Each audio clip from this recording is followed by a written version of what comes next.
Overall, pleased with the scrimmage, with the exception of a little bit of a hamstring issue with Aaron Hester. Hopefully it won't be one of great significance, and we'll get him back here in a short order, but you always hate to lose one of your frontline guys when you're trying to get ready to play important opener against the Houston Cougars. But that aside, I thought played hard, lots of good things on both sides of the ball. Easy to see that the kids have been paying attention and wanting to please, and I just think that we've got a real chance and a real opportunity to build something that can be special and be a team that can be reckoned with in the first ever Pac-12 race. So I'm excited about it. Lots of work to do. No way to sugarcoat that. We've got lots of things we've got to get better at and get better at fast, but I like where we are right now, and I'm excited about the way the kids are buying into what we're teaching, and they're also believing that we can have a special season. What does that do? I mean, that's again a position where Aaron's playing that you guys are a little. Yeah, we're going to have to really look at, and like again, we're going to be optimistic and think that Aaron can be back, but in the event that he can't, it's going to require some head scratching. Is it a little worrisome because Houston's so pass happy in the 5 line? It's a pass happy defense, and one that you know, you've got to be fresh for. So we're going to have to put our heads together. There's enough athletes on this team to get it done. Unfortunately, if it is a significant injury that will keep him out of that game, we will have ample time to have a plan for it. Is Dayton Jones just too good to play in a scrimmage like this? I mean, he was so disruptive early and then didn't get a lot more action.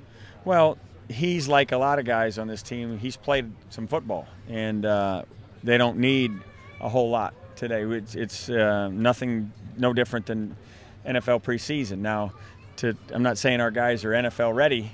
I'm just saying that you want to get your guys to the dance. So there's a certain set of guys that need to get a little, and not much else when bodies are on the ground. And Dayton's in that company, and I hope he is that good. Coach, can you talk about the play about both quarterbacks, and are you any closer to naming a starter now? I thought the quarterbacks were good. I thought we, unfortunately, uncharacteristically, at least in this camp, had a little case of the drops. Dropped some balls. Richard probably had a touchdown pass that Jordan Barrett let get away from him in his first drive. I know that Josh Smith dropped one on Kevin Prince over there on the sideline. And I also think that Nelson Rosario dropped a first down catch. And that's uncharacteristic of those guys. So we'll get that out of their system and get it behind us. But for the most part, I thought the quarterbacks played well. I get irritated when they miss assignments that we've gone over, and they get A's in the classroom, and they come out here and somehow it doesn't translate to the actual testing area. And so we've got to continue to make sure that there's not so much that the saturation gets where they can't remember what to do on the field. There's some easy things that they have all the right answers to when I'm in there asking them on the board, but the professor has to take responsibility for that, not necessarily the pupil. I got to make sure they know what they're doing. That drive that Richard had, you guys ran the ball probably like 8-9 times in a row. How many of those were design runs, and how many did he check? Well, they were all design runs. There were some times where he'd check to a more optimal look, but they were all design runs. We wanted to see if we could be physical, and it was a great drive for our offense. Now I got to look and see why our defense was able to be run against like that.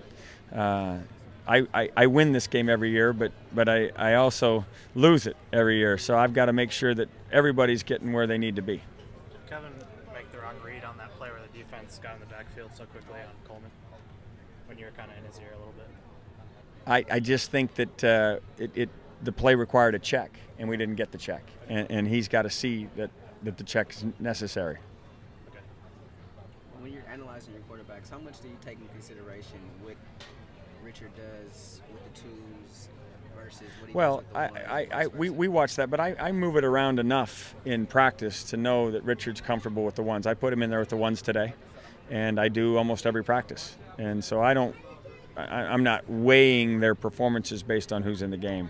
They're all in there with good players, and they've also played. So I don't have to worry about if someone's going to go out there and get stage fright. Neither one of these guys is in that category. Do you have a date set when you want to name a starter? No. No. I'm going to know when I know, and I'll let you all know. How much much in a situation like this, scoring drives, how much does that play into a factor? Well, that's the bottom line. Quarterbacks are like coaches. If you win, you're a good player, you know. And finding ways to win and managing situations and knowing down and distance and getting guys lined up and reminding guys snap counts so we don't jump off sides on 3rd and 1 and all those different things are all part of the leadership component of playing quarterback. And these kids are great at it, but we can still get better. And I just want to keep teaching the class as well as I can teach it.